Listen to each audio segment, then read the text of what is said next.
All right, everybody, Reggie Edwards from the Front Row Report here coming to you today. I have Darren from the Overseer on the phone with me today. Very excited about this. Darren, how you doing today? Doing all right, man. How about yourself? I'm doing okay, man. You said you just got back from tour yesterday, man, or today. How did it go? Tell me about it. It was good. It was a lot of fun.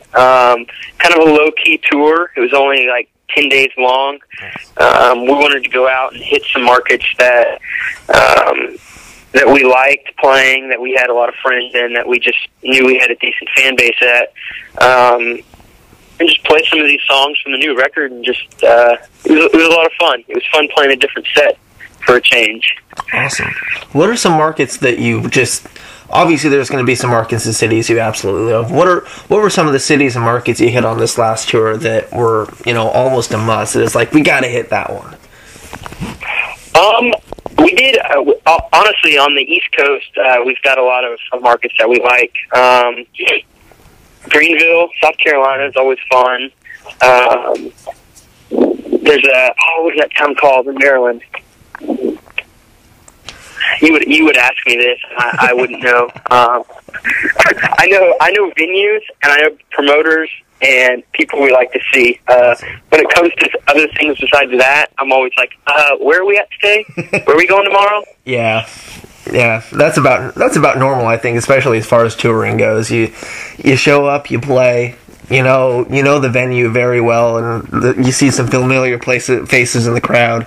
But sometimes you just don't know the name of the city when you're going on stage, because it's like, usually they all blend together in the end. Yeah, they can easily become exactly the same. Yeah. So it's, I don't know, I used to care a lot. After doing this for 6 years, you just kind of get in the van and go. Yeah. But then there are the few cities that you always know where you're at. It's like if you're playing in LA, you're in LA or New York or whatever. If you're in your home state, you usually know. But yeah, I get that. Oh, sure. But man, you guys just released Rest and Go, man, the sophomore release, which I've listened to it a couple times now, and especially last night, obviously. And man, I absolutely love the record. It's hardcore, it's extreme, and it's also very melodic at the same time, I think. Thank you. Tell me a little bit about Rest and Go and what really went into making this record. I think for Rest and Let Go, it was definitely a different process than our previous record, Research We Dig. The previous record was songs that we had accumulated over like a couple years. We just got signed. We had all these songs. They wanted to put out a record, so we went in and we did it. With this one, the songs were written in a much tighter time frame. And we had been touring off the previous record. And really, we got home. We knew we were going to be in the studio in October of 2013, and just kind of had like about 4 months to bust it out. So I mean, we obviously had like a few ideas and little things that I had written here and there that I had, kind of recorded, just like rough demo versions and stuff like that. But the writing really happened in like a 6 to 4 months span. Wow. So it was a lot tighter writing. So I mean, it just kind of forced us to go with our gut a lot more instead of overanalyzing things, which I feel is great. I mean, there are songs that I spent a few months on, just tinkering with just to get the right noises or the right, part for like this little 10-second part I'd spend hours on trying to get the right thing. But then there's songs that we had written while we were actually in the studio that we would just lock ourselves in the A room and just in 12 hours came out with a completed song. And it was like, oh, okay, cool. Wish they were all that easy. That's crazy. Honestly, like you said, it was a lot tighter, a lot kind of quicker time frame writing this time. And overall, when you sit down to look at the final product, think that really helped the overall product? Do you think it took away from it a little bit? And what did you learn about yourselves as musicians and songwriters from this process? Whenever I sit down and listen to the record, which has been a couple times, I'm honestly really stoked on what we've been able to walk away with the record. I think the tighter time frame definitely helped us because it pushed us to. I think it just pushed us to try our best. Okay, we have to get this done. This isn't a practice where we can show up and practice for 30 or 45 minutes or write for 30 or 45 minutes and just goof off and be stupid for a couple hours kind of thing. So it really forced us to actually sit down and have forced writing times instead of just being oh yeah, we'll write whenever it comes to us kind of thing. And I think in that we've all learned that there's a lot more to songwriting than just playing a cool part. I think in the last record, I think we had some good songs in the last record, but there's a lot of parts that the guitar is the guitar's going to have a really cool flashy thing, or the bass line just needs to be awesome, or the drums are really cool, but when it came down to it, it was okay, it doesn't need that though. The song doesn't call for that.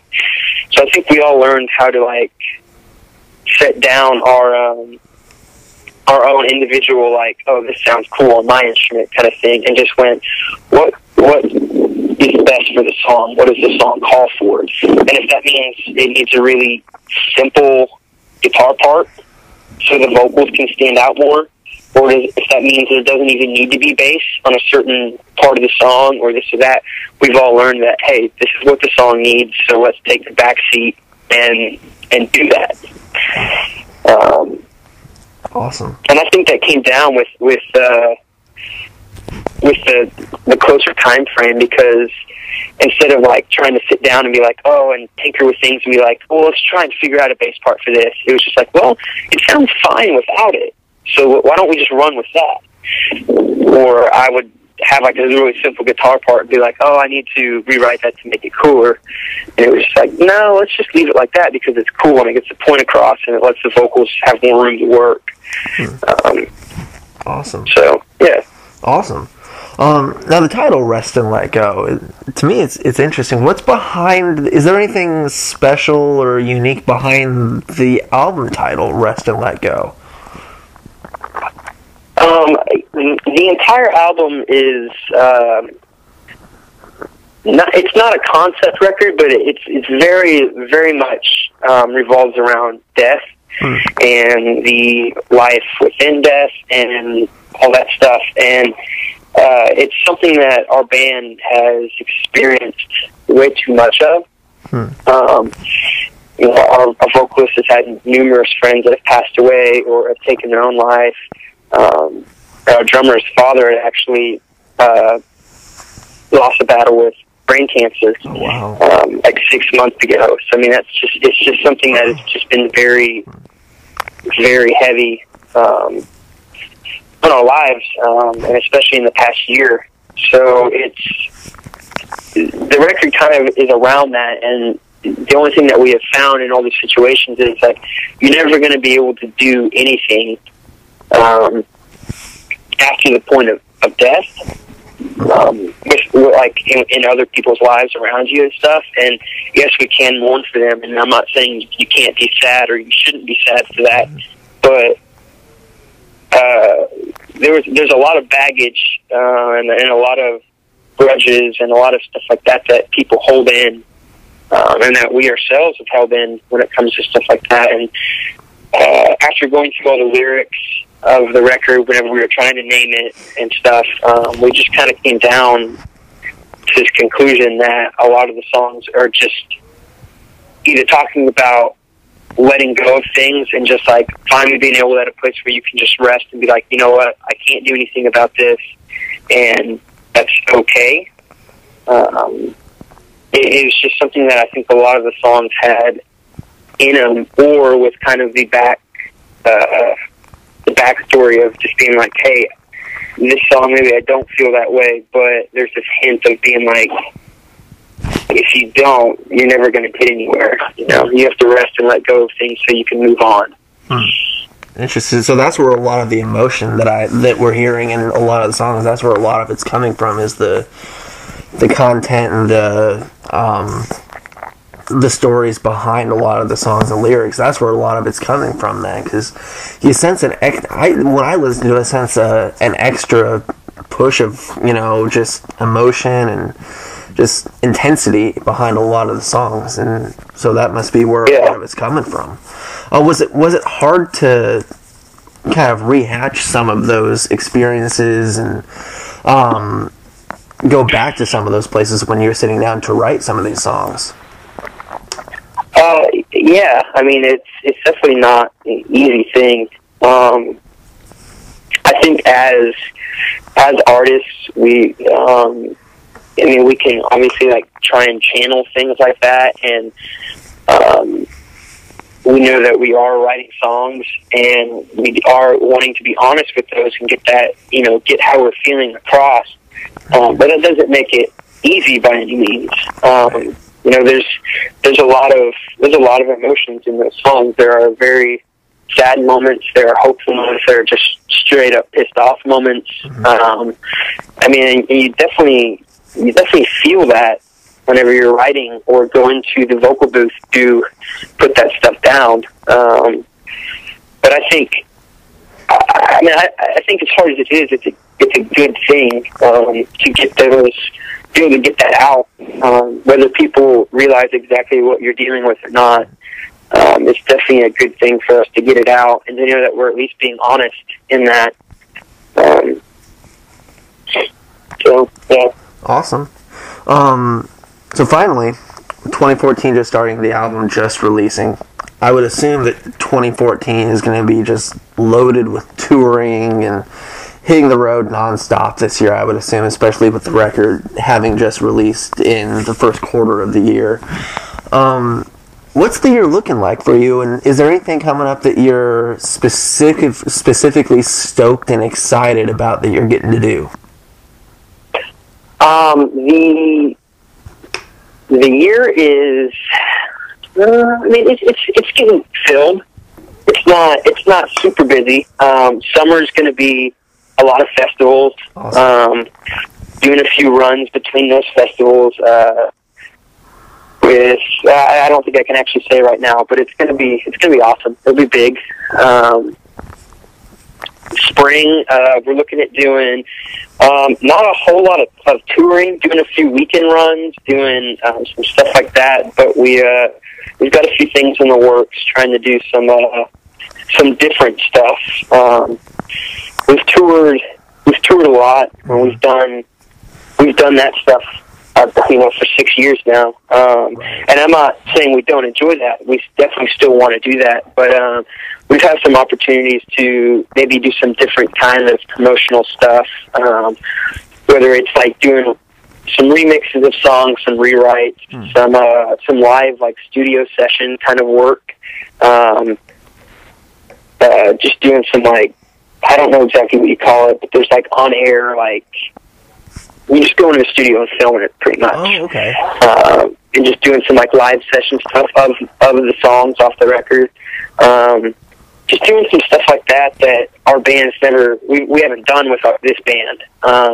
So that's exciting for us to do something new. And we always like doing something new and like pushing ourselves to do things we haven't done, because I mean that is the fun and exciting thing about being a musician. You know, you always want to tap into waters that you haven't done yet, and so we're definitely trying to do some of that kind of stuff this spring. Awesome. While we were in the studio, we had a guy that filmed everything, and so we're getting all that kind of stuff edited. Looking to put out a documentary like on the songwriting and recording process of the record later this year. So there's a bunch of stuff like that we're really excited about. Obviously, we'll still be touring, we'll still be doing stuff like that, but we're just really focusing on the other things like that, just because it's, I don't know, it's fun and different, and not a lot of people are doing that kind of stuff right now. Right. Well, you got to do different things just to stay fresh. If you don't, you're gonna get into eventually get into a spot or a mood where it's like everything's just going through the motions, and that's when you start to lose the passion for everything. So you gotta do different stuff here and there just to keep everything fresh, I think. And so it sounds like this year's going to be a lot of fun, man. I'm looking forward to seeing all of it, and congrats on the killer album and everything that's coming up. Thank you very much, man. Awesome, man. Thank you for your time. I really appreciate it, man. Have a great day. Yeah, you too. All right. See ya.